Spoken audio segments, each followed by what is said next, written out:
So, welcome back sa aking channel. For today's video ay magluluto tayo ng sinigang na spare ribs. Yan yung ating spare ribs. Dito yung ating mga gulay.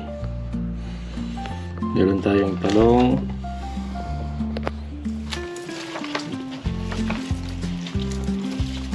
ito kangkong, tutsoy, sitaw, sili, kamatis, sibuyas, luya, meron din tayong gabi, at siyempre okra. Ito yung ating gagamitin na pang-paasim, pang-sigang. So ito yung ating mga sangkap at ito pa yung ating lulutuin sa araw na to. Pero unahin natin gayatin yung ating karne. Sarap to.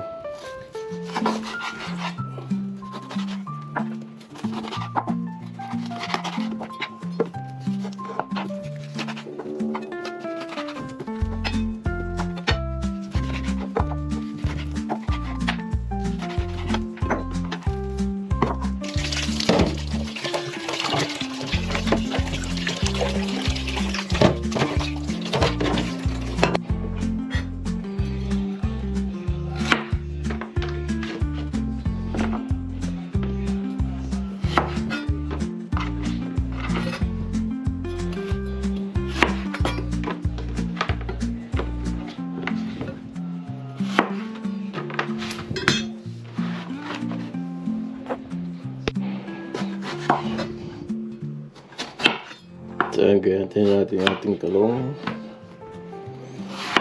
Tingnan pa lang okra ay nagayat ko na.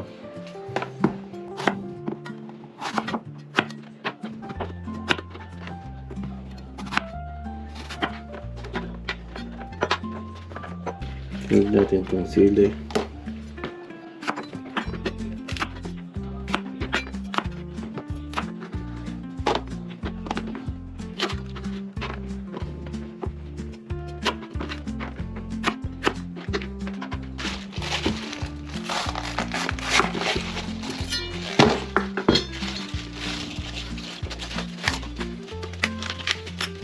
Tingnan natin kung patuloy. Ang laki niya. Tapos natas. Sarap.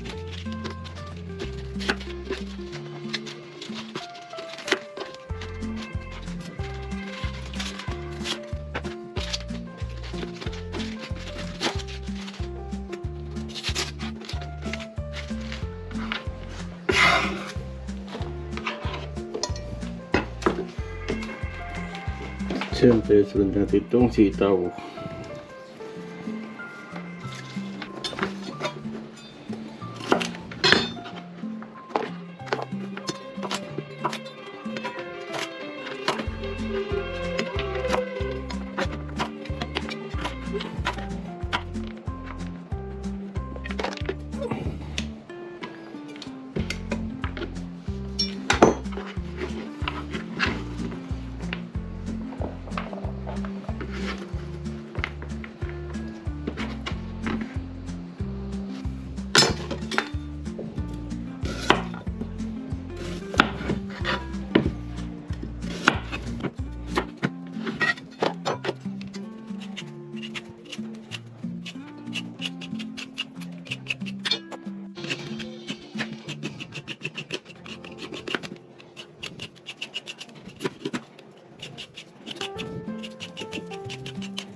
Gusto ko rin sa sinigang ay yung may luya. Kaya lagyan din natin ng konting luya.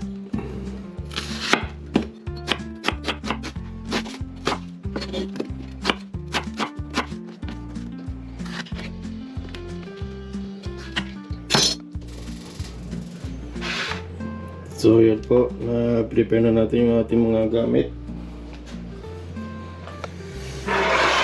Ito yung baboy, mga gulay. So ito yung mga panggisa natin. At na ito pa yung kangkong. Hugas na lang ulit natin itong mga gulay bago natin ilagay mamaya. So yan, simulan na natin ang pagluluto. Sindihan na natin ang ating kalan.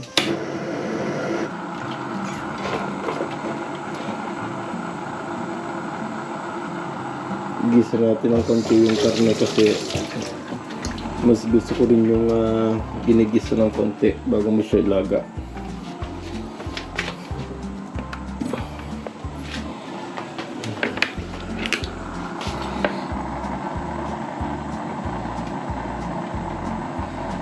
Bigyan natin konting mantika.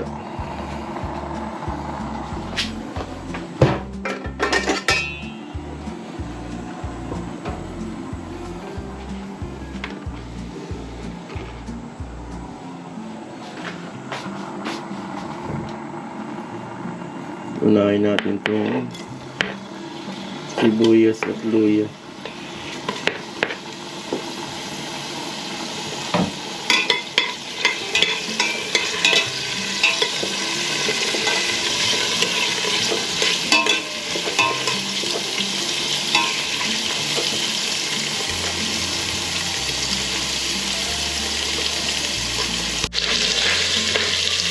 Bigyan natin ng konting patis.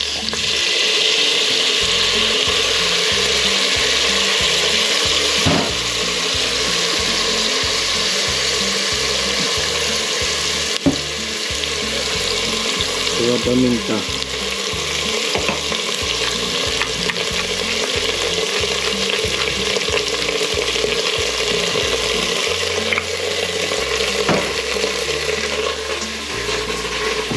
Tapos lagyan na natin itong spare ribs ng baboy.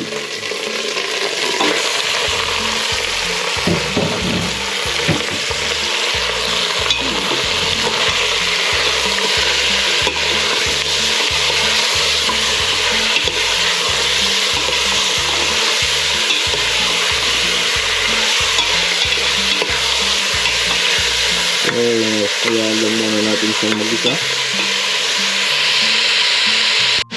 Ilagay na natin itong isang kamatis.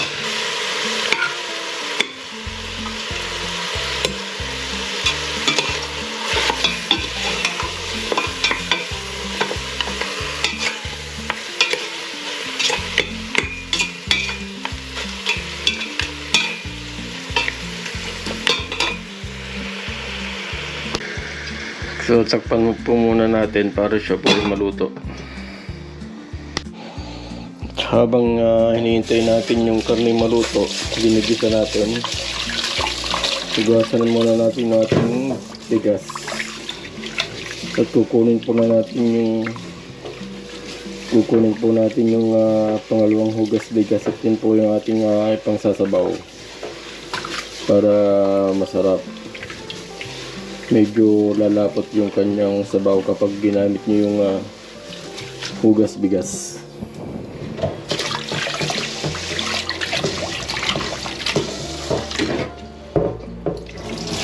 Ito po yung natutunan ko sa aking nanay at talagang masarap naman talaga kaya ginagawa ko rin.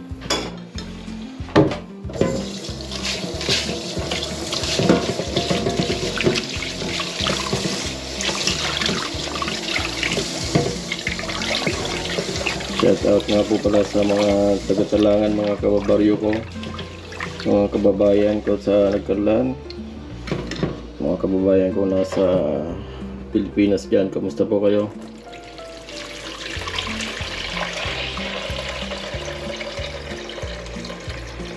Sana'y napapanood niyo yung aking mga video. Salamat sa inyong mga suporta. So ito na po yung ating hugas bigas. At ito yung ating sasaing na para pagkaluto ng sinigang natin ay ready to eat na.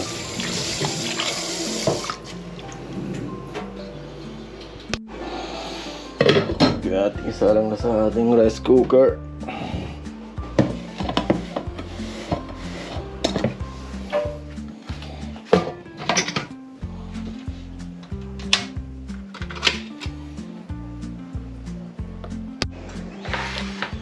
So ayan guys, habang niluluto natin yung ating karne ay hugasan muna natin yung ating mga gulay.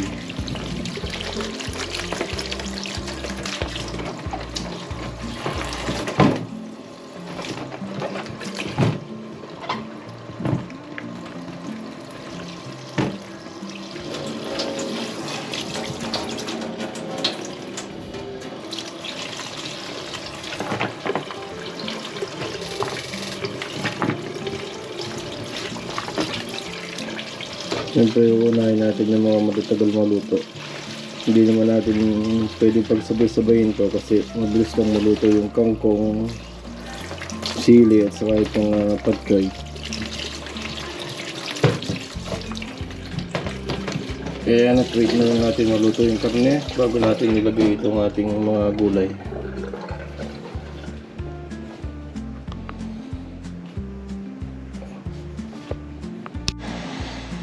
So, tingnan natin.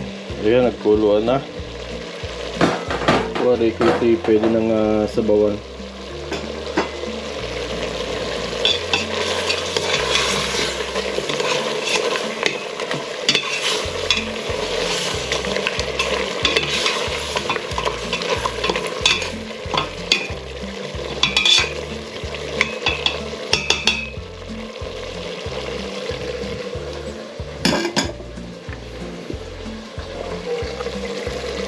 So, lagay na natin itong ating unang sabaw.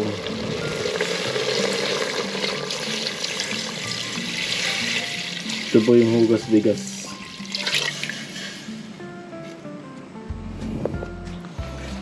So, adik kakunti ang sabaw at ating dagdagan ng konting tubig.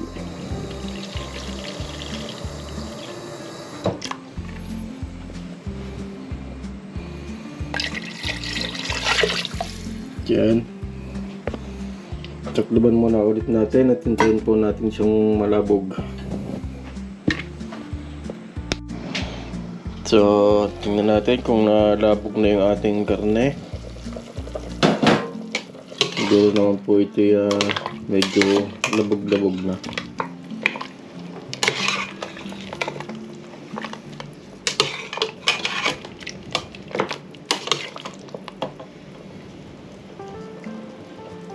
Hindi pa. Matigas pa. Another 30 minutes pa tayo. So, tinakpan muna ulit natin at di pa siya labog. So, ilagay na nga po natin yung ating gabi para po sabay sa paglabog ng ating karne.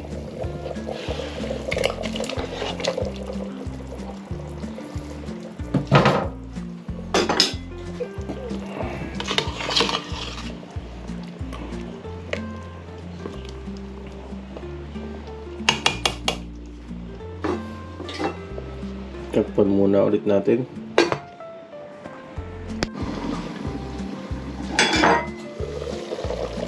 So ayan, nalabog na itong ating karne. Pwede na natin ilagay itong ating gulay. Ito ay okra, talong, saka sitaw. Unahin natin itong mga matatagal malabog.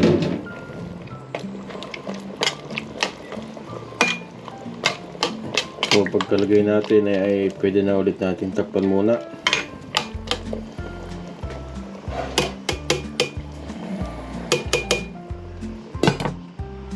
Hintayin na lang natin maluto yung ating mga gulay. Takpan muna ulit natin.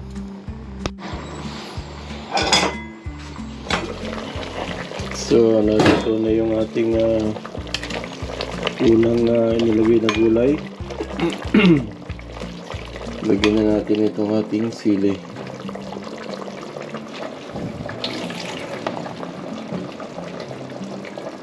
Ating sili at saka yung patsoy.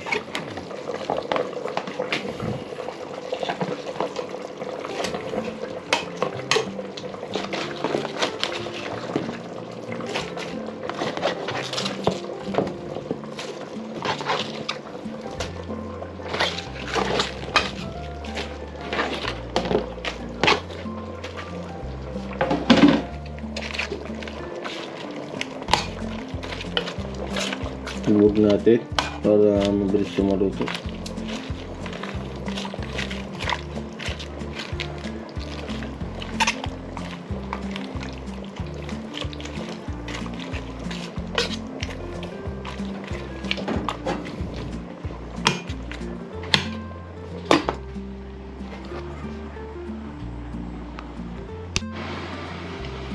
Lagay na nga rin pa natin itong tangkay ng kangkong kasi matagal din ito maluto. So lubog natin.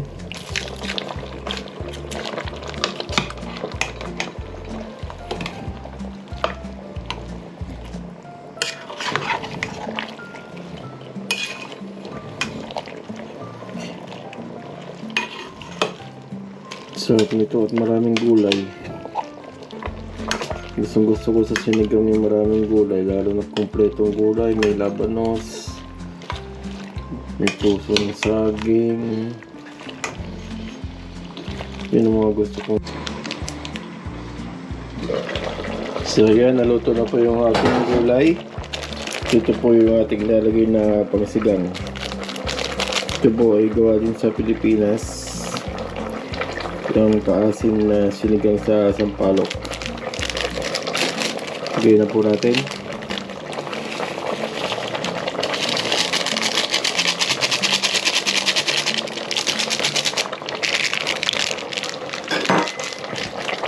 Haluin.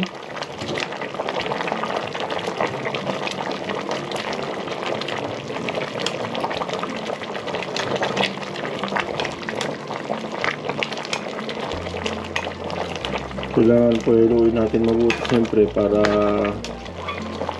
yung ating nilagay na paasim ay pumunta po sa ilalim at talaga pong maasim lahat.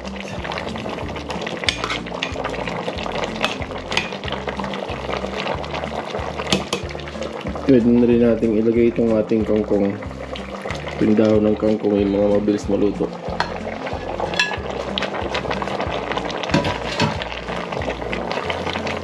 So ayan, luto na ito guys.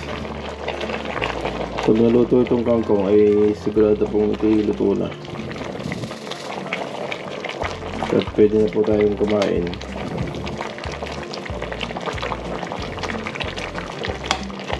So yun lang po, ganun po kabilis magluto ng sinigang.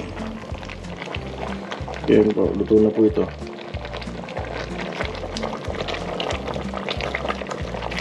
So yun lang po yung vlog ko sa araw na to.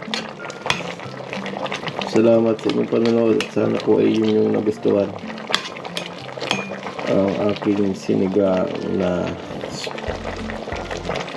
buto-buto ng baboy, spare ribs.